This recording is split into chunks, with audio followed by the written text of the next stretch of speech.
ഇന്നത്തെ റെസിപ്പി ഒരു റിഫ്രഷിങ് ചാമ്പയ്ക്ക ജ്യൂസാണ്. ചാമ്പയ്ക്കയുടെ സീസണാണല്ലോ. ചാമ്പയ്ക്കായ്ക്ക് ഒത്തിരി ഗുണങ്ങളുണ്ട്. വൈറ്റമിൻ സിയുടെ കലവറയാണ് ഈ ചാമ്പയ്ക്ക. നാരുകളും കാൽഷ്യവും ഇരുമ്പുമൊക്കെ ധാരാളം അടങ്ങിയിട്ടുള്ളൊരു ഫ്രൂട്ടാണ് ചാമ്പയ്ക്ക. ഈ സമ്മർ കാലത്ത് ഈ ഗുണങ്ങളെല്ലാമുള്ള ഈ ചാമ്പയ്ക്ക കൊണ്ട് ഒരു റിഫ്രഷിങ് ജ്യൂസ് ഉണ്ടാക്കുന്നത് നമുക്കൊന്ന് കാണാം. ചാമ്പയ്ക്ക ജ്യൂസ് ഉണ്ടാക്കുന്നതിന് നല്ലതുപോലെ കഴുകി കുരുവൊക്കെ കളഞ്ഞ് ഒരു 10 ചാമ്പയ്ക്കയാണ് ഞാൻ എടുത്തു വച്ചിരിക്കുന്നത്. ഒരാൾക്ക് കുടിക്കാനുള്ള ജ്യൂസാണ് ഉണ്ടാക്കുന്നത്. ഇപ്പം ചാമ്പയ്ക്കയുടെ നല്ല സീസണാണ്. നല്ല ചൂട് സമയത്ത് ഇതൊരു ഗ്ലാസ് കുടിക്കുന്നത് നല്ല റിഫ്രഷ്മെൻ്റ് ആയിരിക്കും. ചാമ്പയ്ക്ക ജ്യൂസിനൂടെ ചേർക്കാനായിട്ട് ഒരു പകുതി നാരങ്ങ പിഴിഞ്ഞെടുത്ത് വെച്ചിട്ടുണ്ട്. ഒരു മിക്സിയുടെ ജാറിലേക്ക് നമ്മൾ ഈ അരിഞ്ഞു വെച്ചിരുന്ന ചാമ്പയ്ക്ക ഇട്ട് കൊടുക്കാം. ഇതടിച്ചെടുക്കുന്നതിനായിട്ട് നമുക്ക് നെകയ്ക്ക് 1 കപ്പ് വെള്ളം ഒഴിച്ചു കൊടുക്കാം. ഈ ജ്യൂസിനൊരു കളർ കിട്ടുന്നതിനായിട്ട് ഞാനൊരു ചെറിയ കഷ്ണം ബീറ്റ്റൂട്ട് വെന്തെടുത്ത് വെച്ചിരുന്നു, അതും കൂടെ ഇട്ട് കൊടുക്കാം. നമുക്കിതൊന്ന് അടിച്ചെടുത്തുകൊണ്ട് വരാം. ചാമ്പയ്ക്ക നന്നായിട്ടൊന്ന് അടിച്ചെടുത്തിട്ടുണ്ട്. നമുക്കിതൊന്ന് അരിച്ചെടുക്കാം.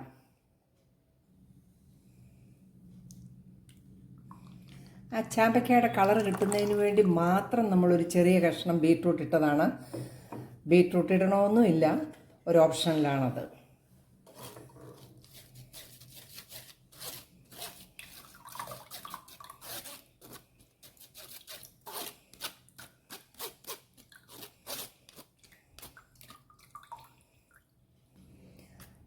ജ്യൂസെല്ലാം നന്നായിട്ട് നമ്മൾ എടുത്തിട്ടുണ്ട്. ഇതൊന്ന് മാറ്റി വെക്കാം. വീണ്ടും ആ ജാറിലേക്ക് നമുക്ക് അരിച്ചെടുത്ത് വെച്ച ചാമ്പയ്ക്ക ജ്യൂസ് ഒഴിച്ചു കൊടുക്കാം. ഇതിനാവശ്യത്തിന് മധുരമുണ്ട്, പഞ്ചസാരയുടെ ആവശ്യമില്ല. ഈ സമയങ്ങളിൽ പഞ്ചസാരയൊക്കെ ഒഴിവാക്കുന്നതാണ് നല്ലത്. ഇതിലേക്ക് കുറച്ച് ഐസ് ജ്യൂസ് ഒഴിച്ചു കൊടുക്കാം.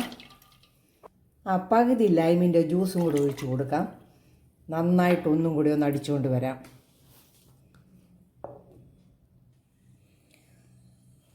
ലൈമും ചാമ്പയ്ക്ക ജ്യൂസും ഒക്കെ ഒന്ന് നന്നായിട്ട് അടിച്ചെടുത്തിട്ടുണ്ട്.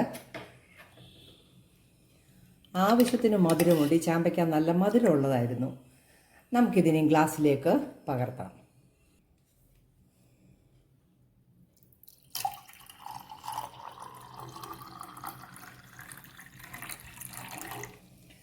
നല്ല ചാമ്പയ്ക്കയുടെ കളർ തന്നെ കിട്ടിയിട്ടുണ്ട് നമ്മുടെ ജ്യൂസിന്. 1 ടേബിൾ സ്പൂൺ ഹണിയും കൂടെ നമുക്ക് ഒഴിച്ചു കൊടുക്കാം. അപ്പം നല്ല ടേസ്റ്റ് ആയിരിക്കും. നന്നായിട്ടൊന്ന് ഇളക്കി കൊടുക്കാം. അങ്ങനെ ചാമ്പയ്ക്കയുടെ റിഫ്രഷിങ് ജ്യൂസ് റെഡി ആയിരിക്കുകയാണ്. വീഡിയോ ഇഷ്ടമായാൽ ലൈക്ക് ചെയ്ത് സപ്പോർട്ട് ചെയ്യാൻ മറക്കല്ലേ. നല്ല വീഡിയോയുമായിട്ട് വരുന്നത് വരെ ബൈ.